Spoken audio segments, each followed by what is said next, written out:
Millas, que era el Instituto Nacional de Tecnología Agropecuaria, el INTA, y estoy conociendo esta nueva etapa de no tener que cumplir los horarios habituales en cualquier lugar del país y redescubriéndome también, porque uno es un constante redescubrirse, ¿no? Así que bueno, esto es nuevo, es sumamente agradable despertarme todas las mañanas y decidir qué voy a hacer con esta parte de mi día que tengo para disfrutar.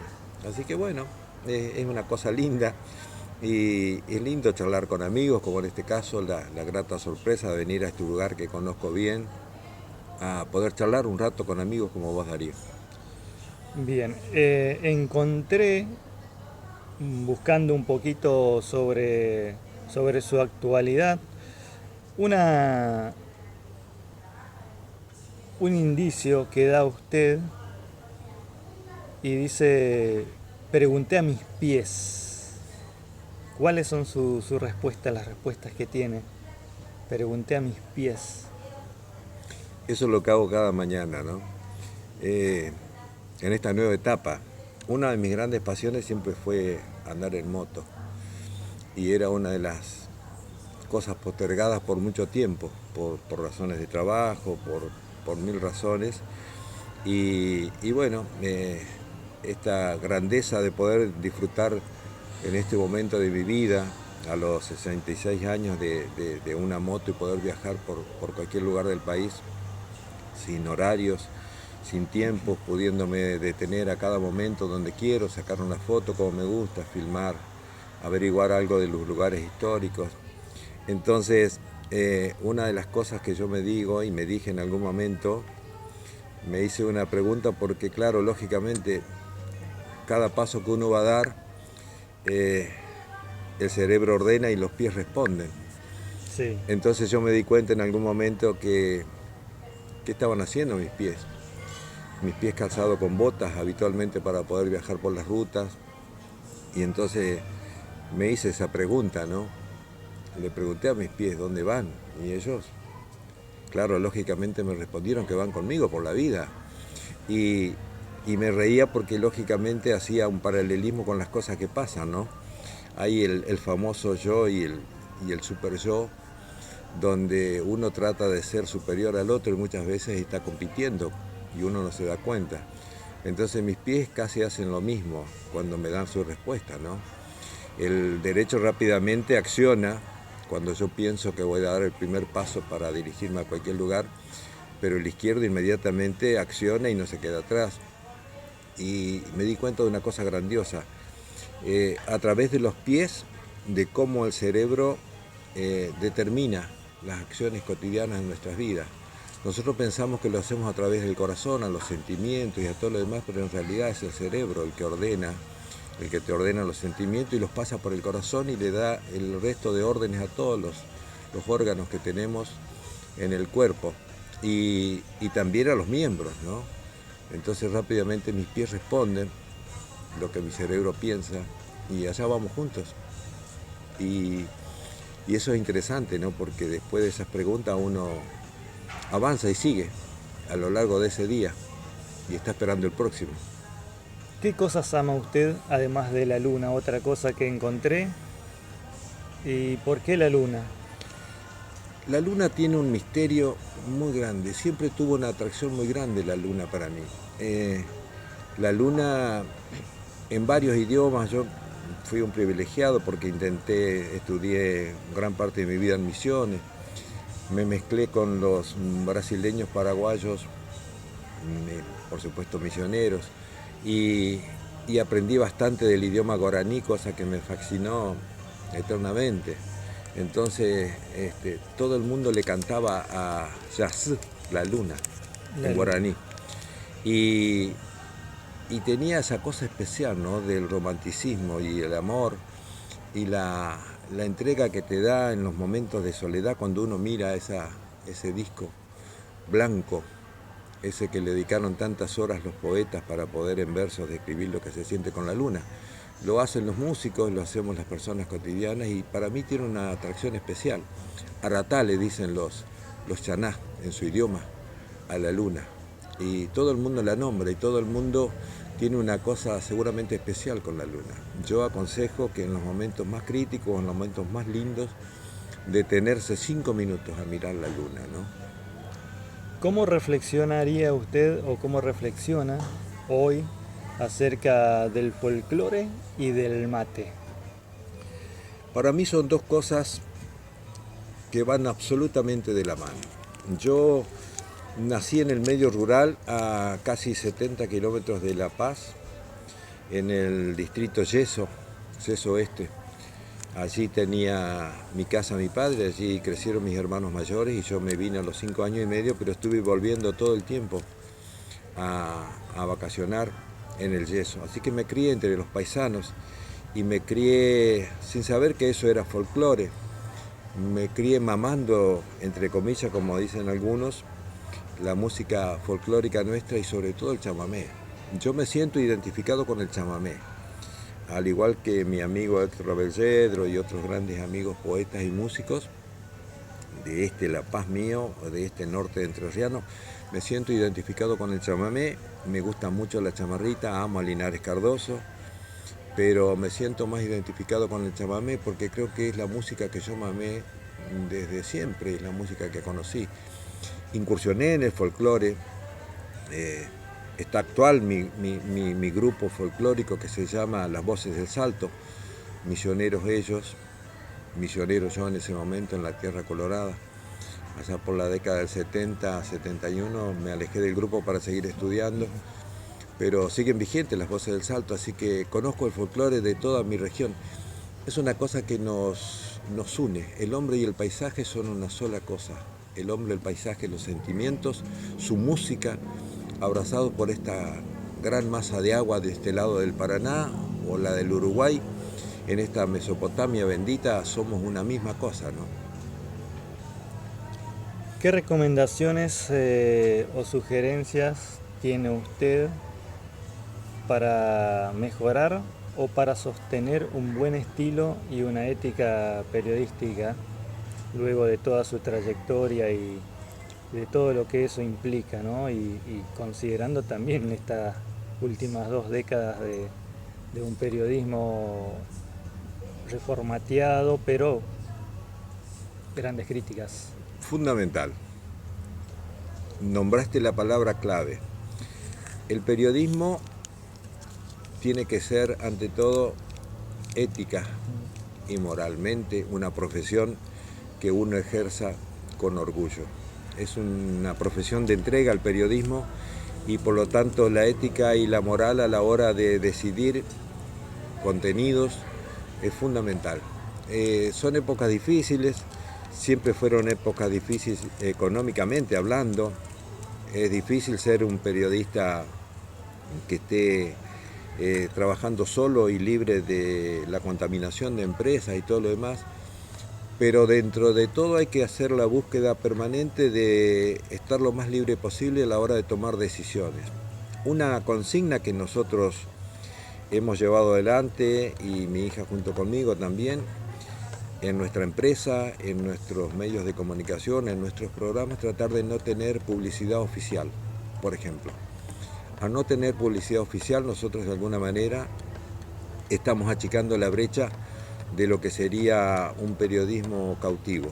No es una cosa fácil porque económicamente no te posibilita despegar, a veces sin la publicidad oficial. Pero nosotros intentamos por todos los medios. La política es una cosa sumamente importante. La política y la economía van de la mano en estos tiempos difíciles de la Argentina. He conocido mejores, y he conocido iguales que este y que otros, y para poder mantenerse en una línea, la ética es fundamental. Yo, si tengo que hablar con los jóvenes, como he hecho en muchas charlas, aconsejando, no porque no me gusta aconsejar, pero sí pudiendo contar, como en este caso a vos, Darío, digamos, cómo es nuestra manera de trabajar, fundamental. La noticia contada de la mejor manera posible, con la menor cantidad de palabras posibles, con la mayor cantidad de imágenes posibles, Esa es la verdad y eso es lo que debe dar prioridad al periodista. La noticia está, la noticia no se inventa y darla de la mejor manera posible, objetivamente. Siempre te habla a la oreja alguna cosa, pero vos tenés que solo pensar que éticamente estás respondiendo a tu profesión, a tu nombre.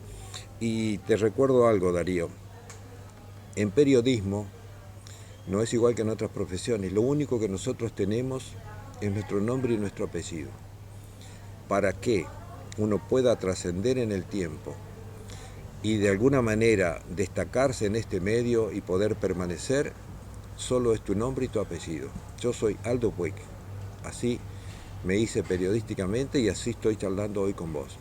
Es lo único que tengo y es lo único que defiendo, mi nombre y mi apellido.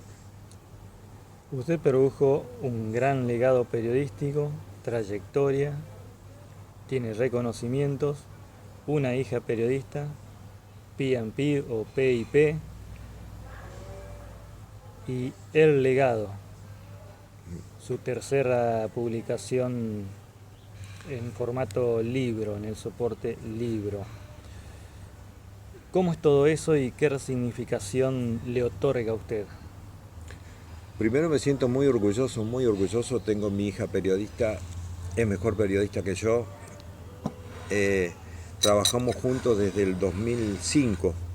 Ella tuvo su carrera por su lado, hizo el desenvolvimiento de su carrera en los grandes medios nacionales, viviendo en Capital Federal, muchos años conmigo y trabajando en su profesión. Eligió venirse al interior, a su querida ciudad de La Paz, a nuestra querida ciudad de La Paz, y, y aquí estamos.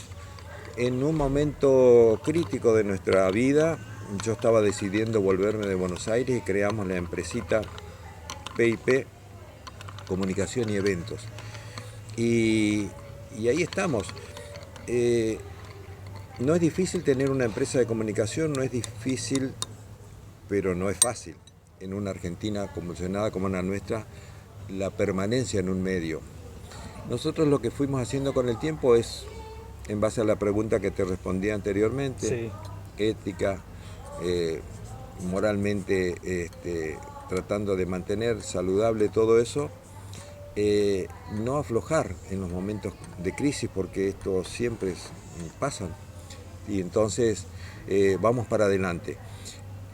En el trajinar de toda esa vida periodística, que hay días que son convulsionados y días más tranquilos, uno se tiene que dar espacio para poder crear otras cosas. Yo siempre fui inquieto, soy muy inquieto.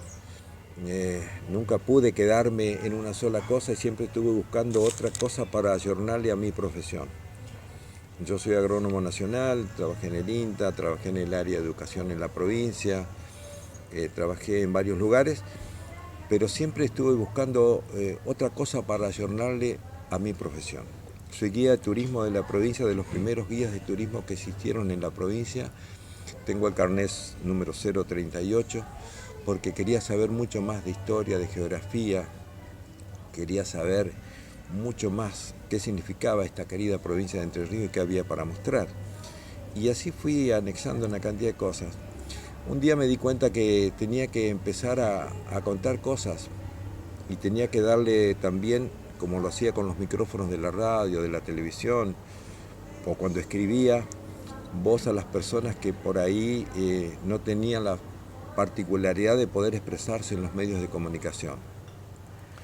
Y entonces me di cuenta, por ejemplo, la provincia de Entre Ríos es la provincia más erosionada dentro de nuestra geografía nacional. Erosión hídrica, la terrible erosión, la que se lleva la capa del suelo fértil hacia los ríos, hacia las lagunas. Y el productor chico, sobre todo, sufre mucho el tema de la erosión. Y me desvivía el tema del desarraigo de la provincia. Eso está en forma constante para mí en los programas musicales, en todo el tema del desarraigo. Entonces, el INTA, el Instituto Nacional de Tecnología Agropecuaria, creó una tecnología hace muchísimos años atrás para evitar que el suelo se fuera a los ríos, a los canales, perdiendo el horizonte fértil, que es el horizonte A, el que produce. Y una cantidad de productores entrerrianos se adhirieron a esa propuesta del INTA. Entonces yo quise 40 y pico años después ver que qué pasó con esos productores. ¿Habían logrado quedarse en su campo?, me preguntaba. ¿Pudieron legarle el pedazo de tierra que sus abuelos le dejaron a ellos a sus hijos y a sus nietos? ¿Es posible el arraigo en el campo en las situaciones críticas que estamos viviendo en cada momento, como el actual, como el día de hoy? Con ese manejo de preguntas salí a recorrer la provincia. Empecé a abrir tranqueras, tenían los nombres y los apellidos de muchas personas. Hice más de 35 entrevistas a productores de toda la geografía provincial y el resultado es el legado. Me di cuenta entonces que sí que era posible todo eso. Esas respuestas están en el legado. Es un libro gratuito que yo voy presentando en distintos lugares del país donde me invitan y muestra que es posible producir amigado con el ambiente, arraigarse en el campo y legarle el pedazo de tierra que con tanto sacrificio adquieren a sus hijos y a sus nietos, a las generaciones futuras, ¿no? Producir y conservar sería la consigna. Voy a nombrar y usted define. Julio Cortázar y Carol Dunlop, Rayuela. Manuel Puig y Boquitas Pintadas. Ezequiel Martínez Estrada, Radiografía de la Pampa. William Hudson o Guillermo Hudson, Allá a lo lejos y hace tiempo. Y podría sumarle Marcos Aguinis, más actual, El desencanto, el eterno encanto de ser argentino. Grandes personalidades de la literatura argentina.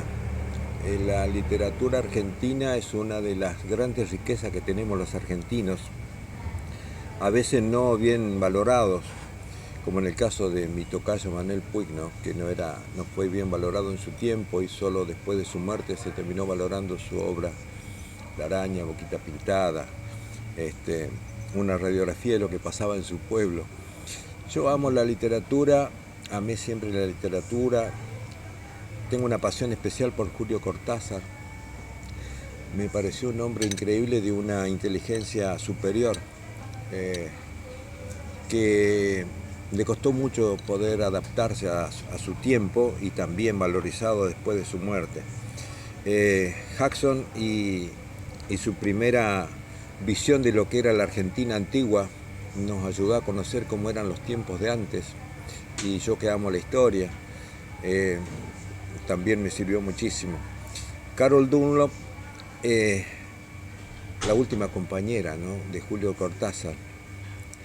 Ella era escritora, ella era fotógrafa, pero sobre todo fue el gran amor de su vida, el gran amor de su vida de Julio Cortázar. Yo tengo una gran pasión por el amor, más allá de las cosas técnicas, de las cosas concretas que uno puede palpar todos los días. Yo tengo una fascinación especial por el tema del amor.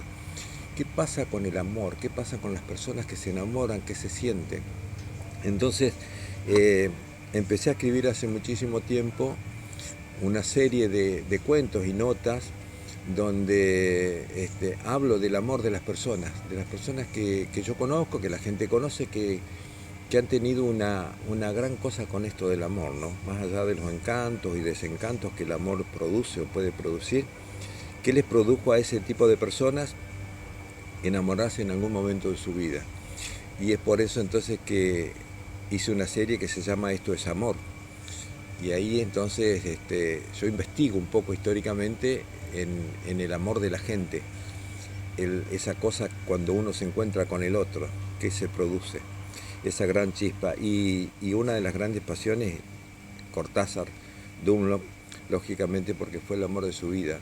Y digo por ahí en el final de mi cuento, Cortázar se murió un 14 de febrero, el día del amor, el día de San Valentín. Y entonces justamente describo, ¿no?, cómo era París con ese frío y esa llovizna en un día tan especial. ¿Qué estaría pensando? ¿Qué día eligió para morirse Cortázar y que lo entierren? Pero lo enterraron junto al amor de su vida, que era Carol Dunlop. Y Carol Dunlop y Cortázar tuvieron un amor especial. Dicen que Cortázar se murió por una enfermedad lógicamente clínica, como ocurre, pero también se murió de desencanto porque se quedó sin el amor de su vida seguramente. Así que bueno, una gran pasión por la literatura. Amo también a Borges y amo cientos de cuentistas argentinos y literatos argentinos. Es una gran pasión. En concretud, y más acá de la metáfora de origen, podría decirse, ¿qué es Argentina? ¿Solo un país, una nación o un estado muy lábil? Argentina, para mí, es nuestra patria, digamos. Argentina es una cosa, territorialmente hablando, lógicamente tiene sus límites y sus cosas, ¿no? Pero argentinidad es lo que uno siente cuando nombra, por ejemplo, estos autores.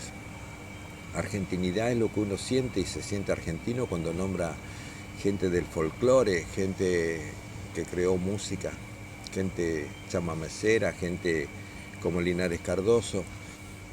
Puedo nombrar infinitamente actos concretos, cuando veo una fotografía, cuando veo una pintura de un gran maestro argentino. Eso es argentinidad. Más allá de eso, las fronteras hoy en el mundo prácticamente no existen. Serrat decía que la patria de él era la patria donde se come y donde se trabaja.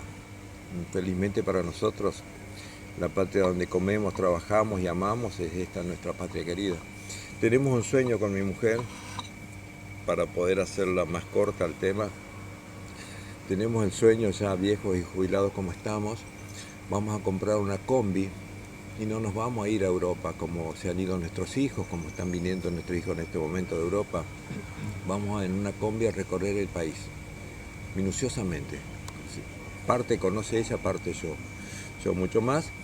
Vamos a volver a reconocer, entre comillas, y a recordar lugares de nuestra querida Argentina. Creo que eso es Argentina, eso es sentirse parte de uno, ¿no?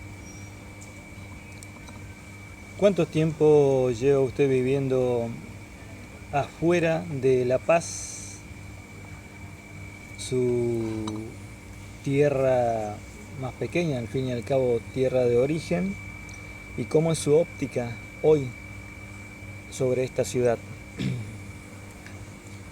Yo me fui en marzo del año 1990. Yo trabajaba en la agencia del INTA de La Paz, trabajaba en el ET40, escribía el suplemento en el diario El Paceño, mano a mano con el campo, y desarrollaba una serie de actividades culturales. Trabajaba como guía de turismo junto a Jorge González, en fin, una serie de personas que trabajan, Mingo Podestá, siempre trabajando por mi ciudad de La Paz, pero Caballo recortó en ese momento, en el año 1990, un 25% del personal del INTA, como el resto del personal del Estado, y entonces a mí me transfieren amigablemente, a mis compañeros los despidieron, a mí me proponen irme a Paraná primero, hacerme cargo de comunicaciones en el INTA de Paraná, el experimental, y ahí partí con mi familia y ya no volví más a radicarme a la ciudad de La Paz. Uno nunca se va de su lugar. Y esto es lo interesante, ¿no? Y esto me lo decía Octavio Osuna, mi querido amigo músico, en las últimas charlas que teníamos en Victoria. Me decía, quiero volver a mi pago, ¿no? El pago de uno es el pago que está en el recuerdo permanente y es cotidiano. Uno se acuerda de un lugar, se acuerda de un amigo, se acuerda de una situación y siempre está volviendo al pago. El arraigo es para siempre, no se va nunca, solo físicamente. Yo felizmente tuve la oportunidad a partir de ahora de estar volviendo más seguido físicamente, pero con el recuerdo y con la mente estoy permanentemente aquí junto a mis amigos, los que están y los que no están también, ¿no? Este es mi lugar. ¿Considera usted que tenemos visiones muy asimétricas y asimétricas en cómo queremos que esté Entre Ríos y qué explicación trataría de dar? ¿En qué sentido me decís asimétricas? En el sentido de cómo queremos ver el desarrollo o el progreso sencillamente para otros de la provincia de Entre Ríos. Una postura por un lado, unos que dicen industria, otros que dicen no, solamente campo, otros que van a decir, bueno, campo e industria, otros que van a decir turismo, y ahí Mira, las tensiones. ajá, sí. En los tiempos actuales, bienvenido todo lo que traiga bienestar a la ciudadanía. Estamos en una de las provincias más ricas del país, estamos ubicados estratégicamente en un lugar que todo lo que se planta nace, crece y te da sus frutos. Estamos en una provincia de una belleza sin igual, donde estamos bendecidos por estos dos majestuosos ríos y más el caudal infinito de arroyos. El turismo es una gran industria, el campo es el gran motor que moviliza, la industria es una cosa imprescindible para darle valor agregado a todas las materias primas que se producen en la provincia. Necesitamos estar, para mí, tirando un poco más juntos, en forma permanente. A veces no alcanzan 4 años de gobierno para poder terminar de desarrollar una idea o un trabajo específico. Y lo que tenemos que hacer, acompañar a la clase política, a los dirigentes y entre todos tratar de encontrar la mejor forma de que esta provincia sea la mejor provincia, como dijo Rocamora, la mejor provincia de esta América, acertadamente cuando empezó a entrar por aquí, por los suelos entrerrianos. Felizmente tenemos casi todo, tenemos que ponerle un poco más el hombro, tenemos que acompañar a las cuestiones críticas en los momentos críticos y ser críticos cuando corresponde y no ser críticos cuando no corresponde. Esto lo sacamos entre todos adelante o nos va a ir mal a todos. Yo creo que todos queremos de alguna manera u otra que esta Entre Ríos sea nuestra provincia líder en esta Mesopotamia argentina y en esta geografía de todo este territorio majestuoso que tenemos. Acompañar, criticar cuando corresponde, mostrar los errores cuando corresponden y también decir que está bien cuando los aciertos están a la vista. Es la manera de poder acompañar localmente, provincialmente y también en el orden nacional. Esa también es un poco la misión del periodismo. La crítica por la crítica no sirve, estar diciendo todo que sí tampoco sirve. Lo que sirve es poder mostrarle al ciudadano que lo que se está haciendo por una parte es conveniente o no, y sobre todo llevar información. La población informada toma sus propias decisiones en los momentos adecuados, cuando tiene la oportunidad. Y eso está demostrado permanentemente cuando llega el momento de ir a las urnas. Entonces nosotros tenemos que, como comunicadores, tratar de comunicar. No somos ni el mensajero que trae las malas, ni el mensajero que solo trae las buenas. Simplemente informar de la realidad y acompañar los proyectos que corresponden. Y de alguna manera, también de esta manera, no acompañar los que no son viables. El periodismo entrerriano y en Paraná, nuestra capital, ¿es responsable, sensacionalista o poco serio? Hay de todo, como en el resto del país, como en el resto de los países. Nosotros tenemos en Paraná de todo.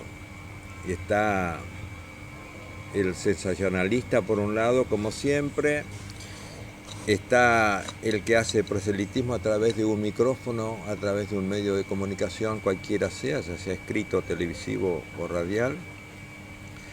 Y está dentro de todo eso el periodismo que de alguna manera trata de subsistir en el medio de ese mare magnum de cosas que no es fácil, pero hay de todo. Hay de todo y eso va a seguir existiendo, esto no va a cambiar. Y eso mismo seguramente vos lo vivís acá en La Paz, lo mismo que vivimos en Paraná. La televisión y la radio y la prensa escrita y las redes sociales son muy pero muy útiles. Hay que saber hacerle un aprovechamiento de todo eso que está vigente y al alcance de la mano. Hay muy poco tiempo para leer, hay poco tiempo para escuchar, hay que detenerse un poco más y pasar un tamiz por cada una de las informaciones que uno escucha, lee o ve. Y las redes sociales ahora son un aditamento extra a toda esta cuestión. Hay que ser bastante hábil para poder discernir, ¿no? Y estar pasando permanentemente un tapiz, porque no todo lo que se dice, no todo lo que se ve es como se pinta. Así que simplemente eso, la ciudadanía tiene que tener la mejor información, no quedarse con una sola campana, como hacemos los periodistas. Nosotros nunca nos quedamos con una sola información. El verdadero periodista, el que quiere dar la información que corresponde, hace chequeo, recontrachequeo y busca varios informantes y a la hora de dar la información, da la mejor información de acuerdo a los datos precisos que obtuvo en ese momento. Vuelvo a usted en sí. Una cita que encontré que en realidad es la presentación en su bio de Face, un detalle, una historia. Es una cautivación mental para una enunciación muy, muy linda, ¿no? ¿Y para qué más? Un detalle, una historia. Vos fíjate que arrancábamos que ¿qué pasaba cuando uno le pregunta si uno se detiene 5 minutos a estar con uno mismo? Y yo le preguntaba a mis pies qué estaban haciendo, ¿no? Y ellos me respondían que me iban acompañando. En cada detalle hay una historia. En cada historia hay un sinnúmero de personas involucradas, historias de vida inclusive. En cada fotografía hay un detalle, hay una historia. Muy profunda a veces, muy dolorosa en otras ocasiones. Por eso es interesante que uno a lo largo de un día, de un bendecido día que tiene varias horas para disfrutar a partir de que pone los pies en el suelo, se detenga un segundo en un detalle o en una historia. Estamos en un lugar, para decirte algo, emblemático de nuestra querida ciudad de La Paz. Estamos en el Hotel La Cautiva, un lugar histórico por excelencia, donde seguramente estos muros que están acá sintieron tantas cosas, ¿no? En su momento de actividad industrial. Pero también cada obrero tenía su propia historia. En cada salón hay un detalle que te conduce a una historia. Y eso es lo que yo aconsejo. Amo la fotografía, me formé como fotógrafo hace muchísimos años y trato de alguna manera de, en los detalles, en las historias, encontrar algo para poder mostrar. A veces con imágenes, a veces con palabras, a veces solo con el pensamiento. Pero es aconsejable a veces detenerse varias veces en el día y pensar que en cada detalle hay una gran historia, algo para contar. Así que eso es un detalle, una historia. Y en mis sesiones también tengo a veces, te lo cuento en una foto, porque uno tiene que estar atento a su entorno, a las cosas cotidianas que pasan, que la gente mira pero no ve. Entonces eso es también, eso es todo lo mismo, ¿no? Eso tiene que ver con el detalle, con la historia, con las cosas que uno mira pero no ve. Hasta inclusive los jóvenes, ¿no? Cuando uno anda encuentra cosas cotidianas a las cuales no le presta la suficiente atención. Eso es. en los detalles hay grandes mundos por descubrir. Finalmente, ¿usted es un creyente o es un constructivista?